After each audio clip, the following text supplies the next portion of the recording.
I'm Pat. We got personal portraits here every week. That's Bill Straus. And we're featuring him because, well, not only can I welcome you back to KTAR, this is the .com part. Okay. That wasn't around when you were No, on the it was air not. here. But we want to use this vehicle that we have here every week, this personal portrait thing, to highlight and to shine a light on those people who live in the shadows, the bigots.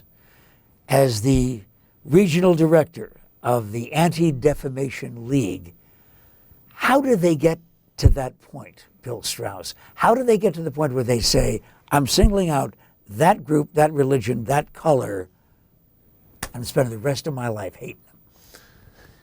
Because prejudice is an easy answer to that difficult question of why are things going bad for me?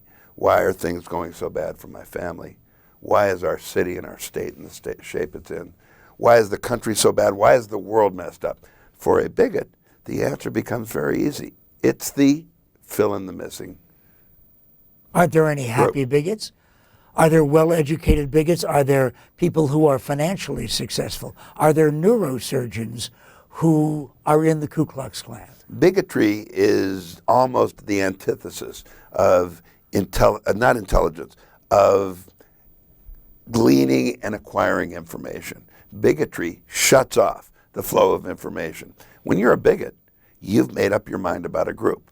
Forget the fact that everybody in a group is possibly different, and very often is. And forget the fact that not every group follows the lines of stereotypes that we have all become oh so familiar with. Bigotry is easy. It really is.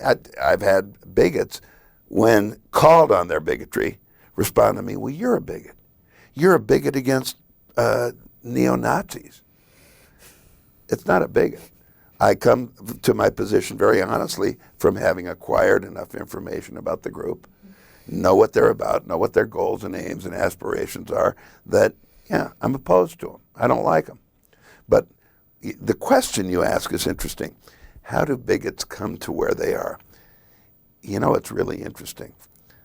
Bigotry, like everything else in the world, and when you get older, you start to realize everything is cyclical. There is a time when bigotry is acceptable regarding certain groups. Let's go back to the 30s when the Catholics were very much discriminated against.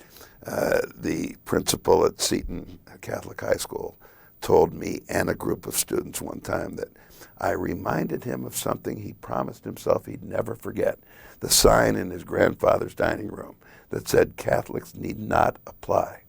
And he told himself when his grandfather explained the sign to him, I'm never going to forget that. And then he looked at me and said, I may have forgotten it, but I want to remember. Certainly today there are still people that are bigoted against Catholics, but it's not like it was then. The Jews that came here from Eastern Europe went through that cycle of bigotry. The Latino community here in Arizona. Isn't that now, that if it's not an acceptable area of prejudice, but aren't they the target of those people? No, they are not the target du jour. And I don't even know that I would say the gay community is the target du jour. The latest group, the group that finds their voice, becomes targeted. And by finding their voice, I mean establishes a presence. The transgendered community right now is not only under fire from individuals, the transgendered community, and it is a very difficult concept for a lot of people to grasp. I'm the ADL director. Transsexuality to me is mysterious. It's an unknown area, but they are the target du jour, and they are finding their voice, but they're being institutionally discriminated against.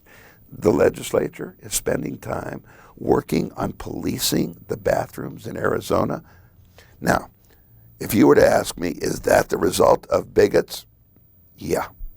It's the result of people who have made up their mind about a group of people. And I'm going to guess that they don't have all the real answers, but they've made up their mind that somehow, some way, this group is less deserving of treatment under the law that we all are expected to get or expect to get than the rest of us. All right, so if now, as a result of listening to Bill Straus, the regional director of the Anti-Defamation League, as he has described the bigot, does it sound like anybody in your neighborhood? Sound like anybody in your family? Well, here we just simply have flashlights and try to call your attention to that on Pat's Personal Portraits with Bill Straus from the ADL.